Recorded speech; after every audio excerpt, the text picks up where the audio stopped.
আমি বুঝতে পারলাম না ফলটু কিন্তু বিদেশ থেকে নিয়ে আইলো টেলো আমার এখানে ঠাকুরে পাঠাইলো বিদেশ থেকে নেই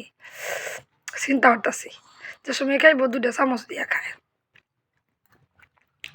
আমরা একটা চামচ দিয়ে খাইতাই না ঠিক মতো ফইরা জায়গা মুখের থেকে আর ফুলা 2টা চামচ দিয়ে খায় দেখো তোমরা স্টাইলিস্ট গোমা মুখে মধ্যে কিতা লাগছে বাদামের বাকলা বাবা স্বাদ নেই শোনাই টেস্টি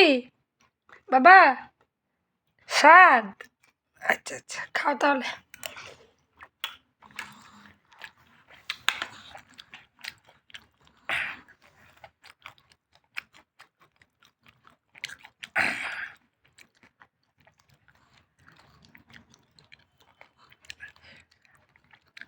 আমার ফুলা ঠান্ডা ঠান্ডা লাগে না লম্বা শুট পরে না যদি কই কিছুর মধ্যে বব হইতো না পাক্কা টাকা বোঝা লাগে আর কি থাকতাম কথাবার্তা কিন্তু একদমই শুনে না মিশতে পড়ে গেছে আরে এই বাবা নে তুলে তুলে